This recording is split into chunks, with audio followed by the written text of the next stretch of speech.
It is the year 2023. 5th generation Monster Hunter is coming to a close and 6th generation is on the horizon. You've done all you care to do in Sunbreak and you've farmed Fatalis to extinction in Iceborne, but you still hunger. You want more Monster Hunter, but the next game is too far away. You've heard of Frontier, perhaps you've seen a few of its wilder monsters, but it all seems so far out of your reach. Even if you started playing, you wouldn't know where to begin. You need guidance. Fear not, I will show you the way. Just a word of warning, this guide is going to assume you're playing on Rain, but most of the information should still be applicable if you're not. This guide structure aims to be as short as possible in order to avoid inundating complete newcomers with extraneous information that will just confuse you. You do not need to min-max your account to make progress in Frontier. It's Monster Hunter, not Genshin Impact. But before we get into that, it's important that you know about a few NPCs. In the center of the plaza, you'll find the quest NPCs as well as the guild master, who will stop you whenever she has something new to say to you.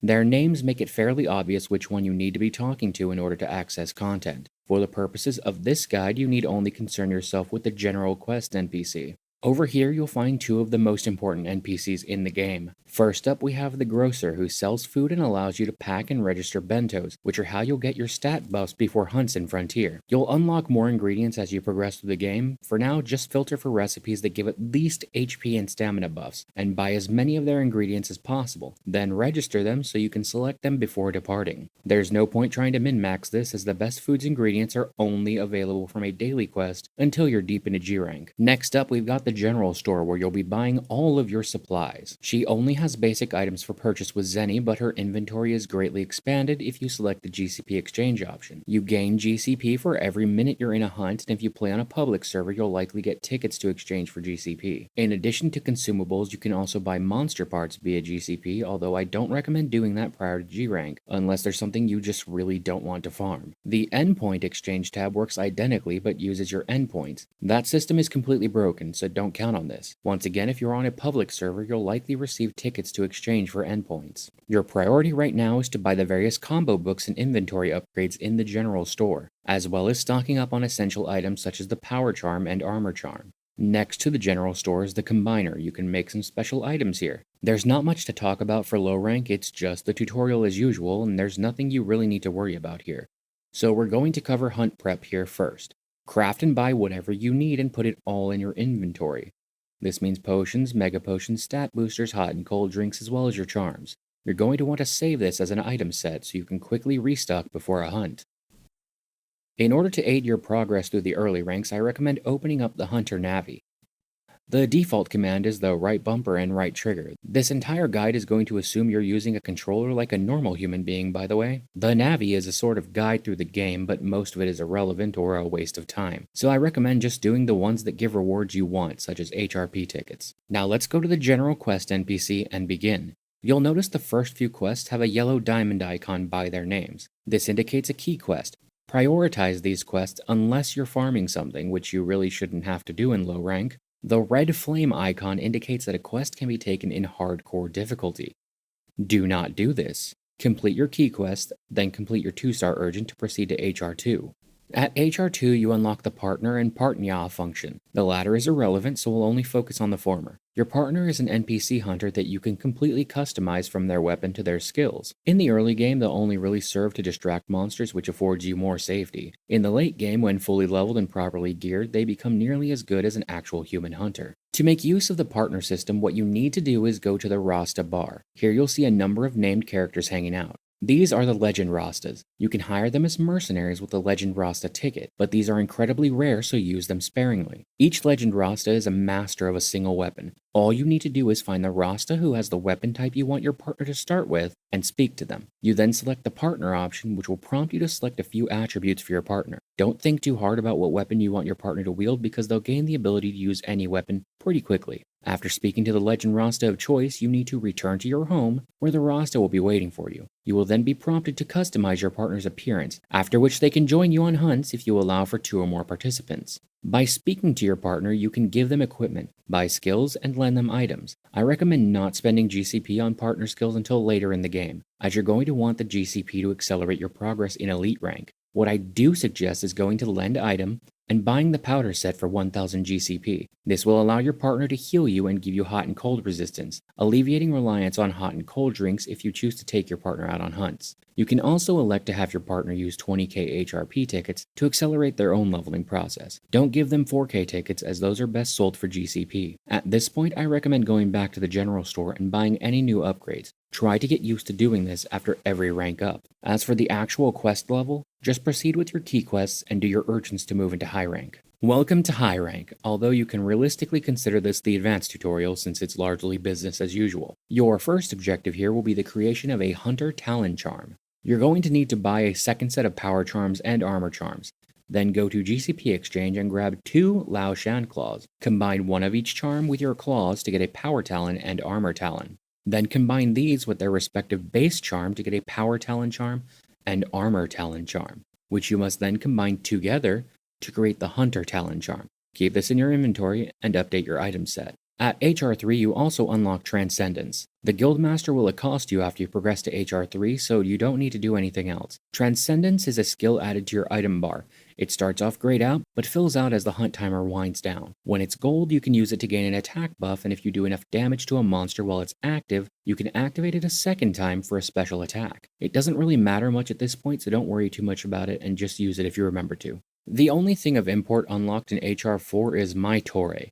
This is your Poogie farm. This is a fairly important facility, and I'll likely do a more in-depth guide about it later on, but that's not relevant until much later in the game. For now, you want to speak to the Wyverian woman at the farm. She'll ask you a series of questions that will determine which of 3 sisters will become your Torre manager. Most people go for the older sister for waifu reasons, but it's up to you. Regardless of your choices, you must wait 24 hours for the new manager to show up, at which point you can gain Poogie points from them, which you should be doing after daily reset every day. With 30 points, you can add a Poogie to your Torre, which will take 24 hours to show up. Then finally, you must construct a departure facility for your Poogie, so it can join you on hunts and drop items for you as well as collect drops. If you guess that this also takes 24 hours, you earn an exasperated sigh. Congratulations on reaching HR5, and welcome to hell. The move from high rank to elite rank is the most jarring difficulty spike in Frontier. Even going from elite to G rank isn't that much of an issue. Before we talk about how to get through these ranks as painlessly as possible, there's some new stuff to get through. Talking to the guild mistress at this point will unlock style rank for you, which you can mess with at the item box located in your house. You can now switch your weapon style from earth to heaven or storm style. At this point, it's largely preference. Feel free to play around with the new moves before moving on. Don't forget to set your SR skill as well. I recommend a defense boosting skill if your weapon has one. At this point, I recommend doing the Food Daily quest, which you can access daily by speaking to the general store NPC and claiming your daily bonus, which will enable you to take 2 daily quests per day. The quest you're looking for is the last one in the daily quest tab. It's a hardcore Gendrome, whatever. It's not too difficult, but it does give you the ingredients to make the best food in the game. So after you do that, register the sticky pasta to your bento list and prioritize that while you've got ingredients. Do this every day. At HR5, you also unlock the ability to post and tag along on exotic hunts. Exotic monsters are powerful monsters that you should recognize,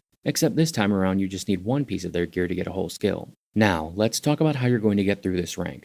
If we go to the blacksmith, you'll see this Go Armor tab. This is the one you want to be using. Go monsters are the gimmick for this set of ranks. Armor made from Go monsters grants stat bonuses at specific health thresholds, depending on how many pieces you have equipped. The most important thing to know is that Go Boost raises certain skills by 1 full level while active.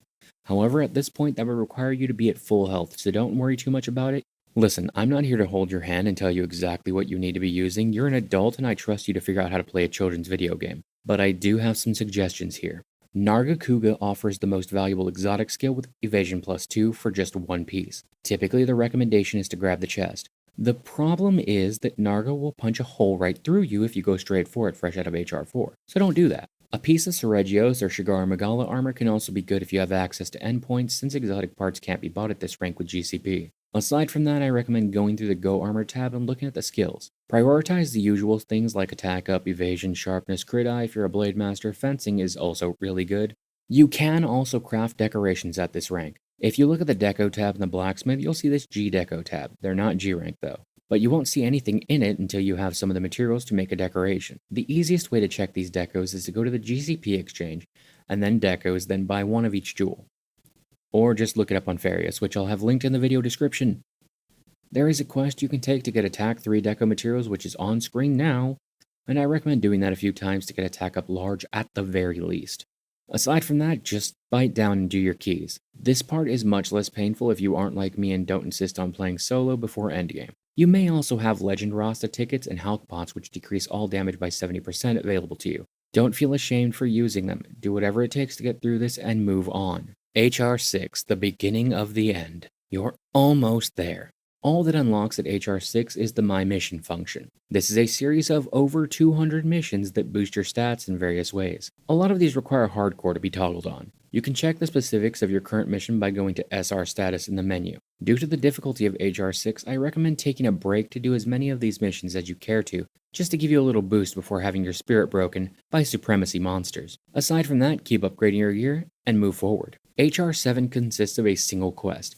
You only need to speak with the G-Rank quest NPC and take the quest to repel Shantien. This quest sucks not because it's particularly difficult, but because Shantien is ass to fight. With Shantien sent packing, you will be in G-Rank and unlock many things that you don't need to know about right now, because I'll be needing that watch time on my inevitable G-Rank guide video. I hope this guide serves you well in taking your first steps into Frontier, and I hope you enjoy the game. Frontier has a lot to offer while we wait for the next mainline entry, even though you have to wade through a lot of bullshit to get to the really good stuff. If you found this video helpful or enjoyable in any way, please consider dropping a like and subscribing to the channel. As always, I've been Rainverse, and I'll be back on my bullshit again next week, whether you like it or not.